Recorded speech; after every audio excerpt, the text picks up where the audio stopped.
The vast expanse of Nevada's Badlands stretches endlessly to the horizon. Hidden within these mountain strongholds are some of America's deepest and darkest secrets. Secret aircraft and the other legends of Area 51. Among these sandstone canyons today, there's a new glimmer of truth. Shrouded in mystery, it's a story that demands to be told. These are the witnesses of one of America's most unusual UFO encounters in history. Navy veterans and a band of brothers that want you to know that what they witnessed is real. This is their story. Petty Officer Jason Turner served aboard the USS Princeton in 2004. His personal conviction for democracy and patriotism guides him in his search for the truth. This is an actual event that happened, and I witnessed it. Aviation tech Patrick Hughes, a USS Nimitz veteran, he speaks for his shipmates who choose to remain silent. I'm one of those who has to see to believe, and obviously I've seen the evidence of this, so it exists. Top Gun Air Intercept Controller Kevin Day and Fire Controlman Gary Voorhees, both from the Princeton, served together in the ship's Combat Information Center. They saw them first, whatever it is they are. They wanted to show themselves, whatever they were. I don't think they wanted anything really to do with us. They were literally breaking the laws of physics in my eyes. These sailors are here for truth and vindication, and their story goes back over a decade to a time and place that marked a departure for all of them, both in their Navy careers, but also in their knowledge of the limits of man's technological understanding of our world.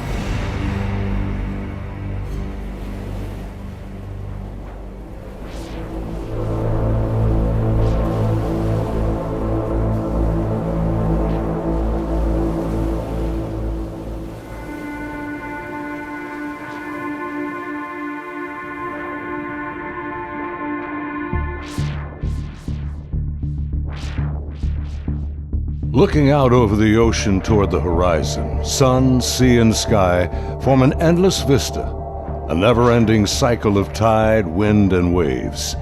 Here, far from shore, strange events have unfolded. These stories stretch the boundaries of our imagination and challenge our beliefs. This is a true story of such events from the accounts of the sailors and naval aviators who experienced them. Professional military service members who want the world to know that what they encountered is real. Even more troubling, our military has no explanation. The answers seem to elude everyone, like reflections on the waves, yet they are out there.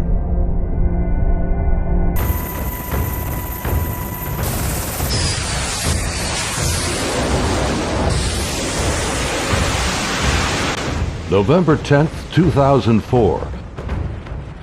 90 miles southwest of San Diego, California, in the Naval Operations Area, the Nimitz Carrier Strike Group and her complement of warships and the aircraft of Air Wing 11 are conducting a routine 2-week training exercise. Nearby, the guided missile cruiser USS Princeton has been tracking unknown aircraft that appear and disappear from her sophisticated Aegis radar screens. The Spy 1 Bravo radar is one of the most advanced sensors ever deployed. Princeton's main role is air defense of the strike group, and Operations Specialist Senior Chief Day is in charge of protecting the airspace around the Nimitz. And my job was to man the radars and ID everything that flew in the skies. And I also sat a position called Anti-Air Warfare Coordinator, where if we ever had to go to war, I was the guy that was going to launch the missiles and kill shit. In addition to that, I was the Air Intercept Controller. When the Super Hornets take off the carrier, I'm the guy that takes control and takes them to the fight and gets them home safe. And there was a lot of experience in that room. The captain had 28 years, I had 18 years. And the Aegis ship is our newest weapons system afloat. It's got the Spy 1 radar system, phased array radar system, and I was an expert on that. Inside the Combat Information Center, Chief Day's attention is focused on a group of unknown aircraft on the Spy 1 screen. He's trying to identify them. I was on watch, and we were probably 100 miles, I forget how far exactly that day we were, off the coast of San Diego southwest, kind of off the coast of Mexico, Baja. And I started to notice these weird tracks that were popping under my radar coverage right about San Clemente Island.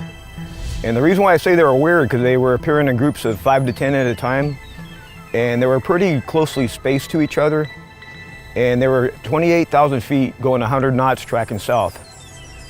And in the back of my mind, I'm thinking, that's kind of odd. I mean, I don't know anything that flies like that. They weren't on the comm air routes, the commercial airline routes.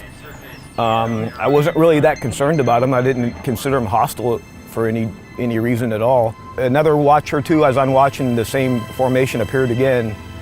And over the course of 3-4 days, it probably counted up to that point, groups of 5 to 10 at a time. There were probably 50, 60 tracks by then.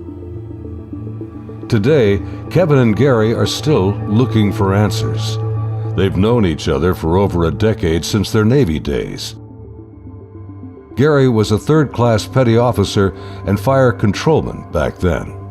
I worked on the Aegis computer system on a CG-59 guided missile cruiser, the USS Princeton. I'm in charge of CEC and data recording and maintaining and operating all the mainframes that run the system.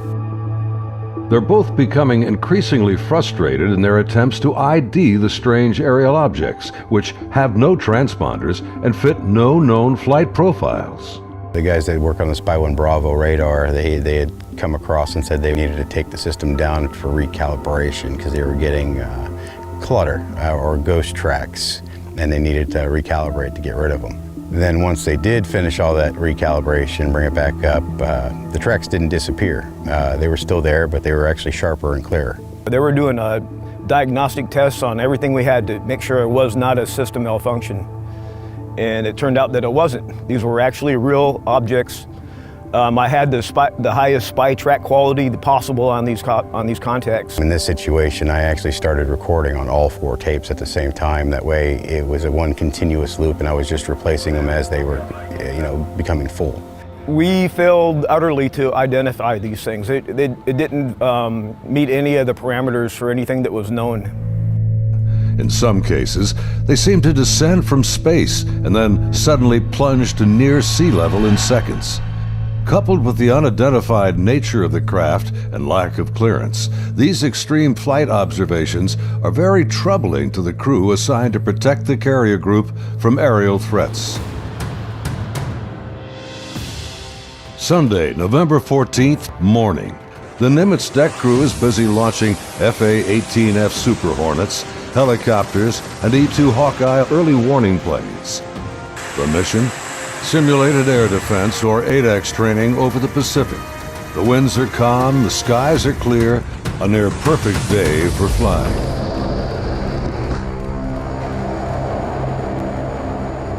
As they launch, the Black Aces Squadron has no knowledge of events happening nearby. In the back of my mind, that's when I determined I was going to become concerned about these objects, is we were getting ready to launch a whole bunch of aircraft in that same piece of sky.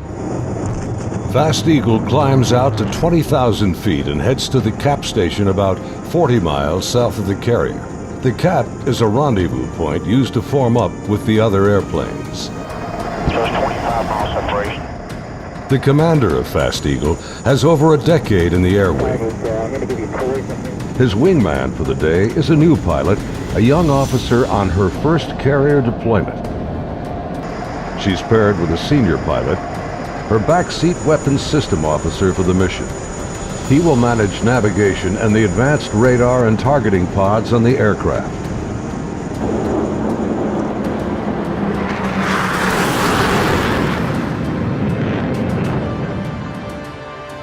Overhead, an E-2 Hawkeye from the Wallbanger Squadron is on station directing the aircraft. Banger provides eye-in-the-sky command and control during carrier flight operations. Back in the Combat Information Center on Princeton, the mysterious objects are back.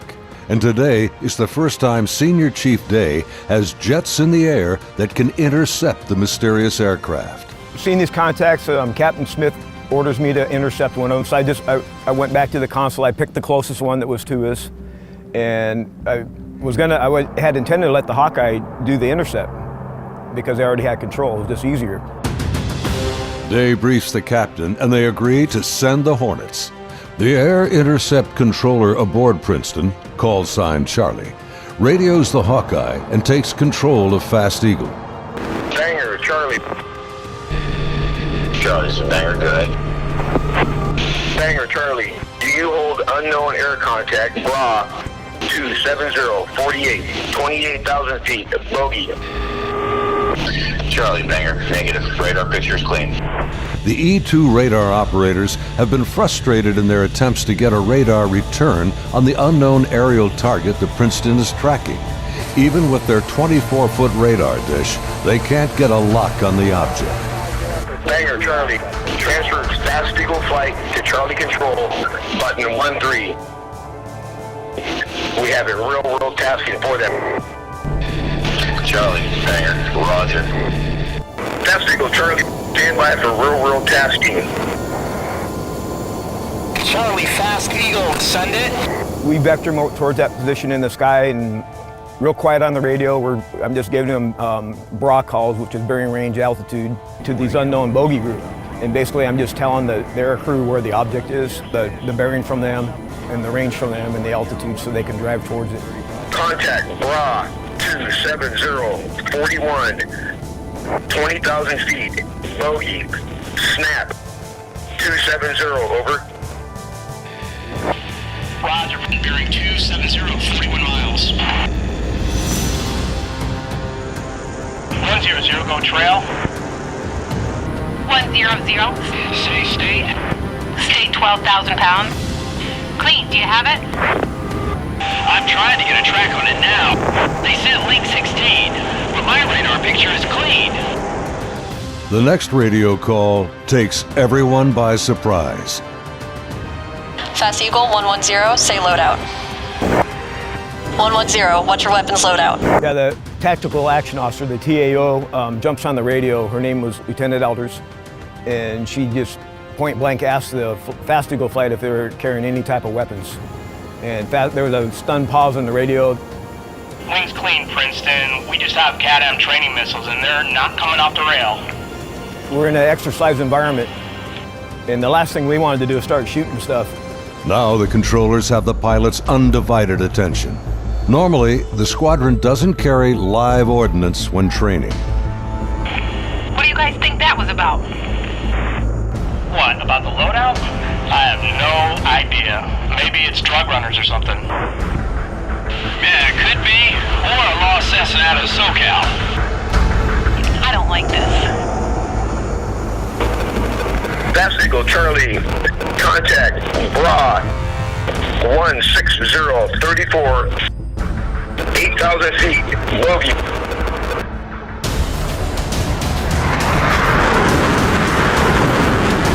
Roger, 34 miles at 8,000. Committed, your call, continuing.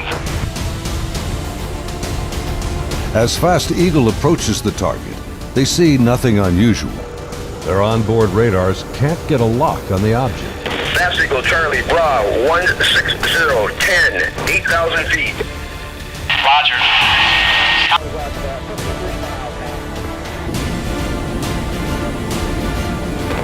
Fast Eagle, Charlie, merge plot. Basically what the merge plot means on the radar, you got two objects in the same vertical piece of sky, so when I'm looking at the 2D display, it looks like a one radar blob now. Confirm the object appears stationary. I had it at 17.7. Showing, again, basically no airspeed on it. Hey, you guys seeing us? What is that?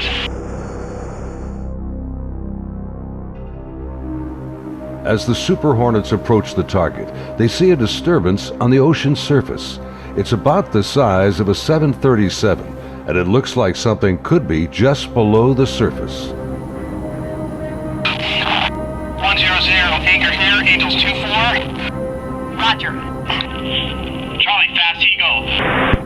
observing something in the water here, possibly aircraft in the water at the merge plot, just north of our position, about 2 miles. Charlie, roger. I'm descending to Angels 14 to take a look. Do you think that's our unknown? Man, not sure. Radar's clean. As soon as he got to the merge plot position, the object that he was intercepting dropped from 28,000 feet down to 50 feet above the water in 0.78 seconds, as I found out later the next day. As the Super Hornets get closer to the ocean disturbance, he suddenly spots another craft above it, a much smaller white object with an oblong shape, hovering, then darting just above the waves.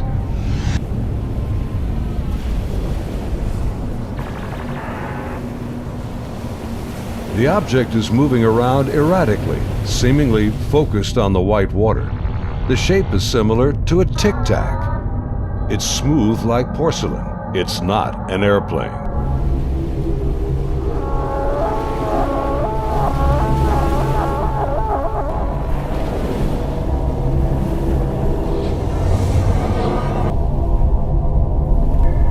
Suddenly, the object begins to rise into the air.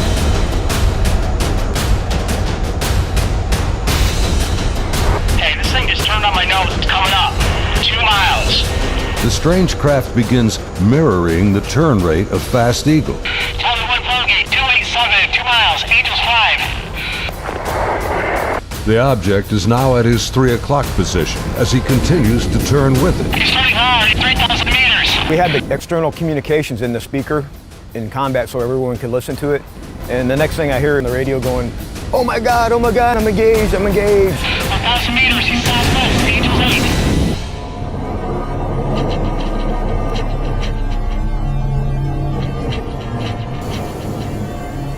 The commander is now about a mile away as he maneuvers his Hornet to get behind the unknown craft. It's about the size of an F-18, about 47 feet long, and it has no wings. As the dogfight unfolds, he quickly turns and dives to bring his jet's nose ahead of the object to close the distance.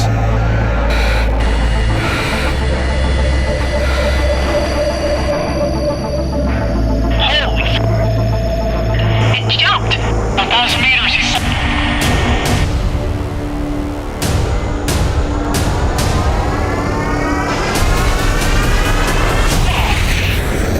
I lost it. Suddenly, the tic-tac rockets past. It's gone beyond the horizon in the blink of an eye. I saw it go 137. No tally.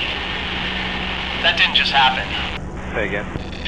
Fast Eagle Charlie, sir, you're not going to believe this, but the bogey group is now back at your cap station.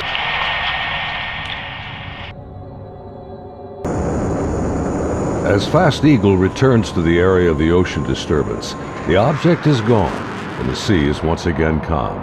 Soon, they land on the ship.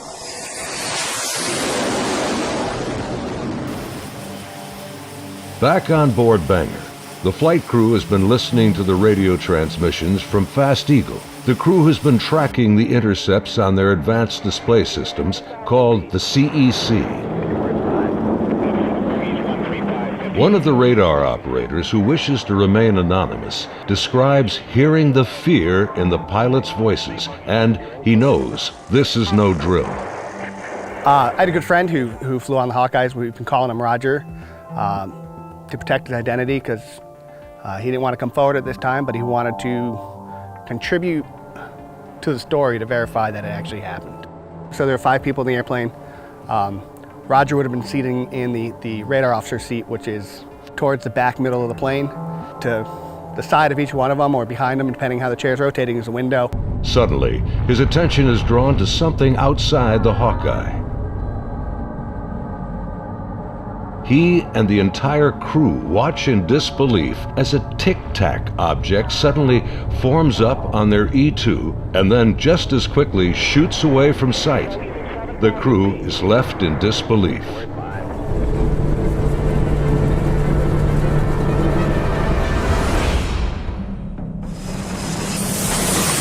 As Banger returns to the ship, the crew is shaken. The highly unusual events are troubling, but what happens next has haunted them to this day.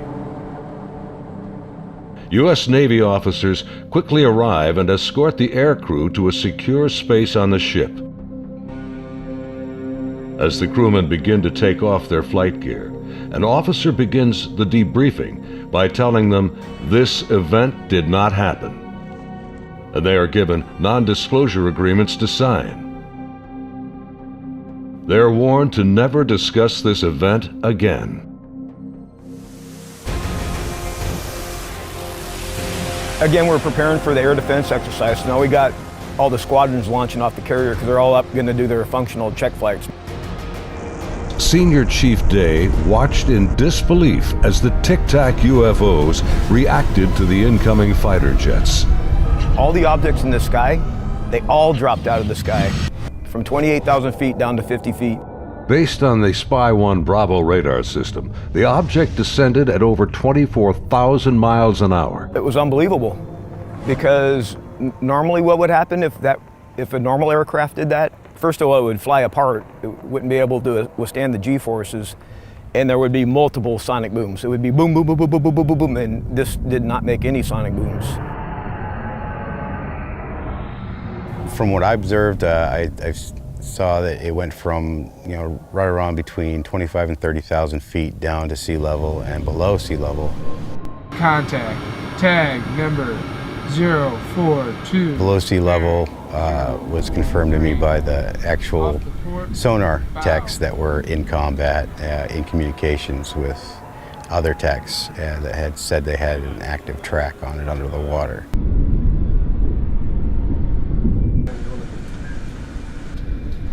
They're talking with their sonar guys on the sub that was with us, and I was told directly that it did go underwater. It went from being in the air to underwater. From what they were saying, it was going averaging about 500 knots under the water.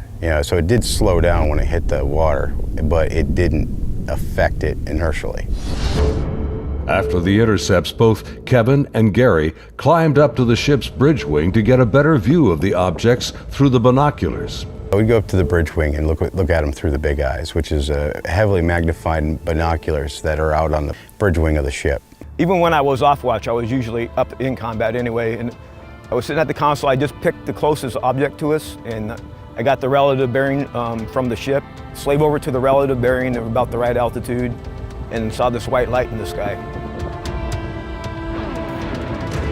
The movements were smooth to erratic. They just moved from one point to another. It was always a very sharp and clean movement. It always felt like a constant speed, not like speeding up. Just it needed to go to that point, and it decided to do it at this speed. And then it would just go from nothing to the speed they were going to go, and then stop at the next point.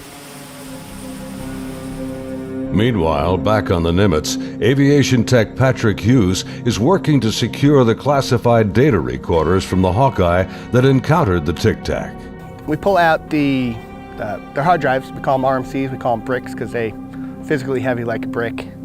But they contain the software to run the airplane. And they also record a lot of the data that the aircrew sees during the flight. So we take the removable stuff, we take it out, we go downstairs, back to our shop. Patrick's job involves tracking the chain of custody of the hard drives. Then we open up the safe, put them in the safe. We've got tracking sheets so we know what RMCs are on what airplane. We know who signed them out, who put them in the airplane, who took them out of the airplane. As he gets ready to wrap up the mission, there's a knock on the door. Our commanding officer's there, two other guys in flight suits who I'm assuming were Air Force officers, because I'm pretty sure that's the insignia they had on. But they were not on the ship earlier. I did not see them come on the ship, so I'm not sure how they got there. But the skipper basically said, I need the bricks off the flight. We opened the safe, we put them in the bags. He took them, he took his two anonymous officers and left. The officers, with the classified hard drives in hand, soon board an HS-60 Seahawk helicopter and leave Nimitz.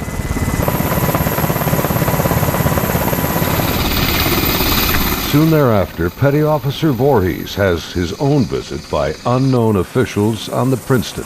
Once they landed and everybody got off, then about maybe 20 minutes later, I got called in to have all my data recording tapes turned over. And then also told that I needed to reload CEC because it had been wiped. So it was, so I turned over all the tapes, and then they also said if there's any even blank tapes to erase anything else that's in the shop. Well, they were plainclothes people that came aboard on the helicopter. It was my chain of command that took control of the tapes from me. The helo left with them after that, so because we went right back to flight ops. The link between the Tic Tacs and these men is unknown. How they became aware of the UFO encounters and how they arrived so quickly on board after the event is also a mystery. The video you are now watching is the actual gun camera FLIR footage of the Tic Tac taken by a later flight. This is the first video ever released by the U.S. government showing military planes engaging UFOs. The advanced targeting pod, known as ATFLIR, works in both TV mode and infrared mode. The film reveals no control surfaces, no exhaust plume, a uniform heat signature, and no visible means of propulsion. Gary and his shipmates saw the FLIR film on their consoles and on the secret LAN aboard the Princeton. It was a much clearer video. You could see the shape of the ship. You could see it, moving. I tried to go and get a disc to come make a copy of it, and by the time I got back, it was already off of our hard drive, off the secret LAN. No access to it whatsoever. Petty Officer Jason Turner also saw a much higher resolution version of the FLIR film showing strange appendages extending from the object. But it did have some protruding at the bottom of it. I couldn't tell if they were curled back or straight down. Jason says the video was approximately 10 minutes in length and much longer than the video that has been released. I saw this video playing and I'd ask him, is this what we're training, or what's part of this training that we're going through? And he said, no, this is real life. And when I saw it, it was a very clear image, a very clear video, and this thing was going berserk, like making turns, like, it's incredible. The amount of G-forces that it would put on a human that this thing was doing. The jets were like trying to trail this thing, and it would just run off and leave them. It would just poof, gone, and then it would come back, and then you would see it, and then it made a maneuver, like they were chasing it straight on. It was going with them. This thing stopped, turned, and just phew, gone. That's the only way to describe what it looked like. Dude, this is a fucking drone, bro. There's a whole fleet of them. Look on the ASA. My gosh. Just 11 years later, fighter jets from USS Roosevelt filmed this anomalous object in 2015. Well, if there's look at this thing. It's rotating. Like the Nimitz encounter, they too were conducting routine training when fleets of UFOs were encountered by the pilots. The Nimitz encounters remained cloaked secrecy for over 13 years. The first-hand testimony about UFO sightings is practically unheard of from military service members. Thanks to the brave and honest accounts of the sailors and naval aviators who have come forward to relate their experiences, and of the remarkable videos they filmed that day, the silence has been broken. I dealt with this all on my own for many, many years, and it was not a very pleasant journey to go through, because no one really believes you.